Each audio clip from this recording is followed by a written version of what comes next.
Voici les acteurs qui étaient au cœur de la série Les Bobo Diouf qui nous ont quittés. Le cinéma africain a commencé à faire ses preuves il y a plusieurs années, laissant se succéder sur sa scène des acteurs talentueux dotés d'une facilité à transmettre des émotions et des réalités de leur vie quotidienne du Burkina à la Côte d'Ivoire, en passant par le Cameroun. On peut citer plusieurs séries télévisées qui ont animé les écrans et égayé des familles entières qui chaque soir prenaient un heureux plaisir à se mouvoir sur la scène dans cette vidéo. Je vais vous présenter les différents acteurs de la série Les Bobo Diouf qui malheureusement ne sont plus en l'an 2024. Mais avant, j'aimerais d'abord vous inviter à vous abonner et à cliquer sur la cloche de notification pour ne pas rater mes prochaines vidéos. Les Bobo Diouf est une série télévisée humoristique écrite et réalisée par Patrick Martinet, avec plus de 150 épisodes. Le Bobo Diouf a été produit de 2000 à 2015 diffusé par l'agence française de coopération média en abrégé CFI TV5 la RTBF, et plusieurs chaînes africaines. La série était l'une ou sinon la plus suivie en Afrique francophone. Les Bobo Diouf sont les aventures de Siriki, de son vrai nom Frédéric Soré et de Suké, de son vrai nom Mahamadou Tiendre Beogo, qui reprennent à travers le sketch humoristique les problèmes rencontrés par la plupart des Burkinabés, dans la vie de tous les jours, la misère, les petits boulots, les joies, les peines qui meublent la vie au quotidien du Burkinabé lambda. Ils sont traités de manière satirique et harante. Parmi les personnages récurrentes, on peut compter Fati, de son vrai nom Pauline Ouattara, Maï de son vrai nom Memuna Dembélé ou de son vrai nom Zainabou Ramba, Salif de son vrai nom Adama Changre Beogo, ou encore Tanti Awa de son vrai nom Martine Kam, pour ne citer que cela. Elle est considérée comme la série télévisée la plus regardée en Afrique francophone. Le premier acteur de cette série qui nous a quittés est Tonton Brahma. Rares sont les Africains qui n'ont pas connu le célèbre comédien burkinabé André Bokouma, affectueusement appelé Tonton Brahma, pour un rôle incarné dans la série burkinabé Les Bobo Diouf. Malheureusement l'acteur ne sera plus sur l'écran de télévision.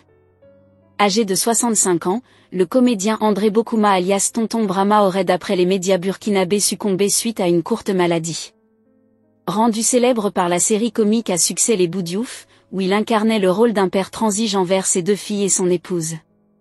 Il avait également joué dans de nombreux films burkinabés. Décédé le vendredi 14 août 2015 à Bobo Dioulasso, suite à une courte maladie. Tonton Brahma de la famille des Bobo Diouf a été inhumé dans la soirée du dimanche 16 août au cimetière municipal de Bobo Dioulasso. Un moment de forte émotion pour les amis, parents et acteurs du cinéma burkinabé. Le corps arrivé au cimetière MPAL aux environs de 15h25. Sur les lieux il y avait eu des prières et des bénédictions avant l'inhumation de l'un des plus grands acteurs du cinéma burkinabé. Nous avons à sa suite Tanti Abi, femme de Tonton Drissa, mère de Fati et Amadou et tante des deux personnages principaux selon une information confirmée par la radio-télévision du Burkina. Sur son site internet, l'actrice burkinabé Fati Milogo est décédée le 23 octobre 2014 des suites d'un arrêt cardiaque. Fatim Milogo était surtout connue sous le nom de Tanti Abi en souvenir de la série télé Les Bobo Diouf. Fatim Mogo est mère de deux filles décédées à l'âge de 65 ans. Elle a été inhumée dans la ville de Bobo Jula. Nous avons également Tonton Drissa. Tonton Drissa est le personnage qui a joué dans la série télévisée Les Bobo Diouf. Le rôle du père de Fati, le mari de Tanti Abi né le 31 décembre 1941 à Ouagadougou. Il était instituteur de formation, Majesté. Pour d'autres il a passé presque toute sa carrière professionnelle comme bibliothécaire au Centre culturel franco-voltaïque de Bobo Dioula, ensuite et plus tard au Centre culturel Henri Mathy. Il fut l'un des meilleurs de sa génération, pour la génération d'écoliers et d'élèves des années 70, 80 et 90. Il imposait le respect et le sérieux. Toujours rigoureux dans l'entretien des livres et documents qui étaient mis au service des abonnés de la bibliothèque. Il encourageait régulièrement les uns et les autres à la lecture des documents qui participaient à l'éveil de conscience. Les romans et les films en noir-blanc de Tintin et autres. Les mardis et jeudis après-midi, il a participé à une émission théâtrale radiophonique de Radio Bobo, dont lui est venu le nom de Majesté, avant de jouer le rôle de Tonton Drissa dans la série télévisée, Les Bobo Diouf. Ce feuilleton retrace la vie de tous les jours dans la vie de Bobo Dioula au Burkina Faso. Ses misères, ses joies, le tout sur un ton humoristique. Cela explique d'ailleurs son succès international. Jean-Gustave Colombo a été rappelé à Dieu le 22 décembre 2014. Quand on parle d'acteurs d'une série généralement, le public ne voit que ceux qui sont au devant de la scène en oubliant qu'il y a toute une équipe derrière la scène qui a rendu tout ce travail possible. Nous avons par exemple le réalisateur de cette série qui fait partie des personnes qui nous ont quittés. Le réalisateur français Patrick Martinet, créateur de la célèbre série burkinabé humoristique Les Bobos Diouf, s'est éteint auprès de sa famille à Vulben en Haine-Savoir en France dans la nuit du 23 au 24 mars 2020, des suites d'une longue maladie. Il avait 66 ans. Siriki est le petit frère de l'ami de Souké, un artiste musicien burkinabé.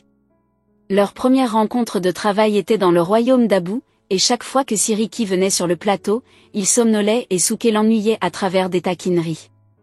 Il réagissait, et il se disait des choses qui faisaient tellement rire leur entourage. Le réalisateur s'est inspiré de ces différentes taquineries, et en 2004 Patrick Martinet avait expliqué les problèmes qui existaient déjà en raison de la fermeture de CFI TV, le principal client. Cela a fait qu'il y avait environ 50% en moins sur les droits de diffusion. Il fallait donc un effort pour trouver un système qui permettrait de redémarrer. Avant c'était des petites histoires, des faits divers de tous les jours, et un épisode correspondait à un des faits quotidiens, à une de ces petites histoires. Après, par contre, c'est devenu un feuilleton avec 2 fois 20 épisodes dans l'année. Cette série raconte la vie de tous les jours, dans une ville burkinabé Bobo Dioula. Ses misères, ses joies, le tout sur un ton humoristique. Le générique musical a été créé par le musicien suisse Gilbert Grosjean, qui a énormément contribué au succès de la série. Si ça vous a plu, cliquez sur j'aime et partagez. Mais n'oubliez pas de vous abonner et de cliquer sur la cloche de notification pour ne pas rater mes prochaines vidéos.